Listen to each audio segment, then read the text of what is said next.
democrático a melhor forma de governo. É um recorde desde 1989, quando essa pesquisa começou a ser feita.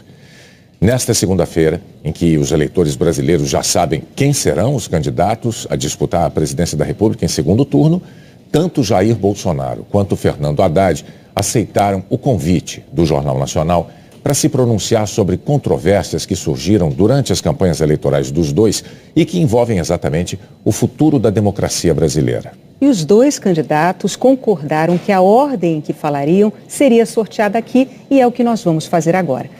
Vamos então sortear. Vou misturar bem aqui os dois papéis. O primeiro a falar é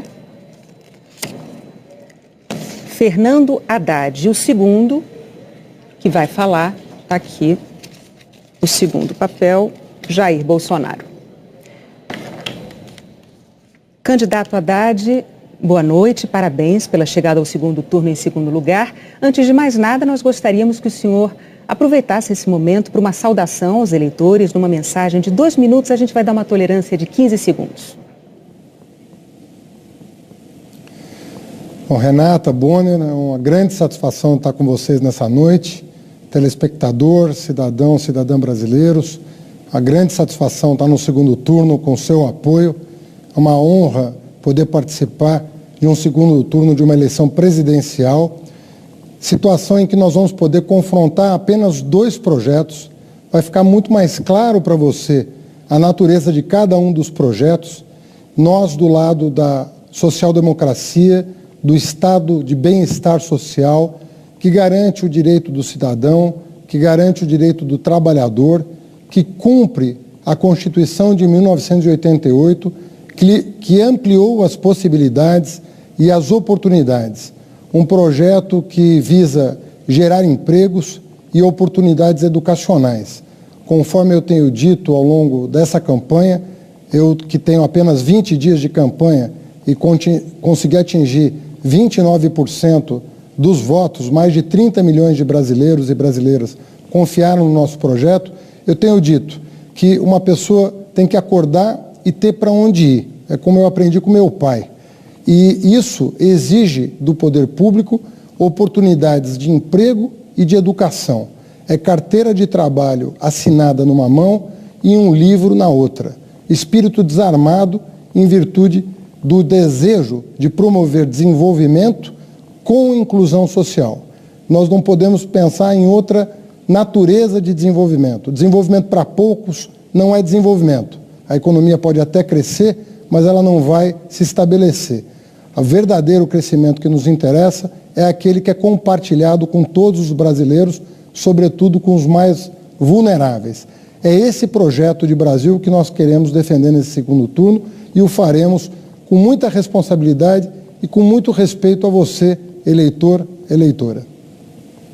Candidato, o seu programa de governo prevê a convocação de uma Assembleia Constituinte para mudar a Constituição brasileira, a chamada Constituição Cidadã, que é o que garante a nossa democracia e que acabou de completar apenas 30 anos. Juristas dizem que a nossa Constituição, ela não permite a convocação de uma Constituinte, não há previsão para isso. Só há previsão de reforma por uma emenda constitucional e que precisa da aprovação de 3/5 dos deputados e dos senadores. E essas emendas, elas não podem mudar cláusulas pétreas. Essas não podem ser alteradas de jeito nenhum. Um outro ponto é que 10 dias atrás, o ex-presidente do PT, José Dirceu, disse ao jornal espanhol El País que não acreditava numa vitória eleitoral de Jair Bolsonaro e declarou o seguinte, abre aspas, dentro do país é uma questão de tempo para a gente tomar o poder. Aí nós vamos tomar o poder, o que é diferente de ganhar uma eleição. Fecha aspas. O que o senhor diria aos seus críticos que se preocupam com a democracia brasileira no caso do senhor se eleger presidente? Bom, em primeiro lugar, sobre a primeira pergunta, nós revimos o nosso posicionamento. Nós vamos fazer as reformas devidas por emenda constitucional. Quais delas? Em primeiro lugar, a reforma tributária. No Brasil, quem sustenta o Estado é o pobre, infelizmente. Quem paga mais imposto proporcionalmente à sua renda é o pobre. E os muito ricos não pagam absolutamente nada, pagam uma proporção muito pequena da sua renda. Essa reforma tributária será feita por emenda constitucional, que prevê, inclusive, a isenção de imposto de renda para quem ganha até 5 salários mínimos, uma proposta defendida por nós desde janeiro de 2018 e que contempla o nosso plano de governo. Segunda reforma importante é a reforma bancária. Não é possível continuar convivendo com essa concentração de bancos, com as taxas de juros que eles cobram do empresário que quer produzir e do consumidor que quer comprar no crediário. Se nós fizermos com que o juro baixe, o lucro do empresário sendo maior que o juro, as pessoas vão voltar a investir e vão voltar a contratar. E se nós diminuirmos os impostos da classe média e dos mais pobres, eles voltarão ao mercado de consumo e exigirão dos empresários que contratem força de trabalho para produzir mais. Essas duas medidas são essenciais para a retomada do crescimento e vão ter que ser feitas por emenda constitucional. A terceira emenda constitucional importante é o fim do congelamento de gastos que afetou drasticamente o investimento. Sobre a segunda pergunta, o ex-ministro não participa da minha campanha, não participará do meu governo e eu discordo da formulação dessa frase. Para mim, a democracia está sempre em primeiro lugar. Candidato, o senhor tem mais 30 segundos para se despedir.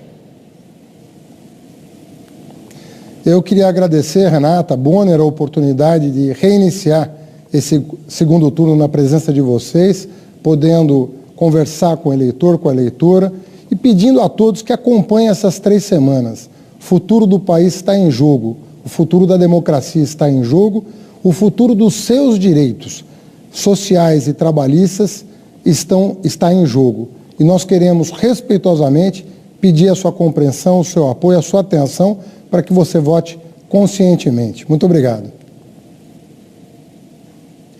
Obrigado ao candidato Haddad. Agora, então, é a vez do candidato Jair Bolsonaro pelo nosso sorteio. Candidato Bolsonaro, boa noite. Parabéns pela chegada ao segundo turno em primeiro lugar. O senhor, por favor, também pode começar com a sua mensagem de 2 minutos para os eleitores e, claro, os mesmos 15 segundos de tolerância, por favor. Boa noite, Bonner. Boa noite, Renata. Boa noite, brasileiros. Primeiro, meu muito obrigado aos quase 50 milhões de pessoas que acreditaram em mim no último domingo. O nosso compromisso, a nossa plataforma, a nossa bandeira baseia-se em João 8,32. E conhecereis a verdade e a verdade vos libertará. Meu muito obrigado às lideranças evangélicas, ao homem do campo, quer seja do agronegócio, quer seja da agricultura familiar. Obrigado, caminhoneiros. Obrigado, policiais civis e militares, integrantes das Forças Armadas. Obrigado, família brasileira, que tanto clama para que os seus valores sejam respeitados. E mais ainda, que a inocência da criança em sala de aula esteja acima de tudo. Então, meu muito obrigado, em especial à região Nordeste, que apesar de eu ter perdido lá, nunca alguém que fez oposição do PT teve uma votação tão expressiva como eu tive. Obviamente, não tive mais por fake news, mentiras. Nós não pretendemos acabar com o Bolsa Família. Muito pelo contrário, devemos combater as fraudes para que aqueles que realmente precisam possam ter um dinheiro um pouco maior. Homens e mulheres do Bolsa Família, fiquem tranquilos. Não pretendemos criar ou aumentar o imposto de renda, a cobrança de imposto de renda. Mentira! A proposta do nosso economista Paulo Guedes é que quem ganha até 5 mínimos não descontará imposto de renda. E acima disso, uma tabela de 20% para todos. Não pretendemos recriar a CPMF. Eu fui um dos que votou contra a CPMF no passado. Queremos um Brasil aberto ao negócio com o mundo todo, fazer parceria com o mundo todo, jogar pesado na questão da insegurança pública, fazer com que as mulheres se sintam protegidas no Brasil. Dessa forma é que nós pretendemos governar o país e dessa forma pretendemos construir o futuro da nossa pátria maravilhosa. Candidato, no mês passado, durante uma palestra, o seu vice, o general Hamilton Mourão, disse que a Constituição brasileira de 1988 foi um erro.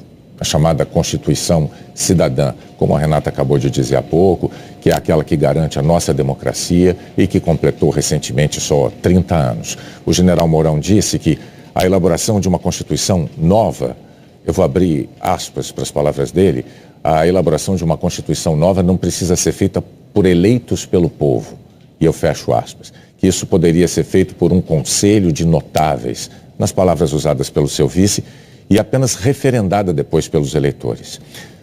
De novo, nós temos que dizer, juristas dizem que a nossa Constituição não permite a convocação de uma Constituinte, não há uma previsão para isso. Existe uma previsão de reforma por emenda constitucional, que precisa de aprovação de 3/5 dos deputados e dos senadores. E essas emendas, o senhor sabe, não podem mudar as chamadas cláusulas pétreas, né? Essas não podem ser alteradas de jeito nenhum, como a Renata também já disse aqui. Bom, também em setembro, numa entrevista à Globo News, o general Mourão admitiu a possibilidade de o presidente da República perpetrar o chamado autogolpe. O que é que o senhor diria aos seus críticos que se preocupam com a democracia brasileira no caso de o senhor se eleger presidente? Ele é general, eu sou o capitão, mas eu sou o presidente. O desautorizei nesses dois momentos. Ele não poderia ir além daquilo que a Constituição permite. Jamais eu posso admitir uma nova Constituinte, até por falta de poderes para tal.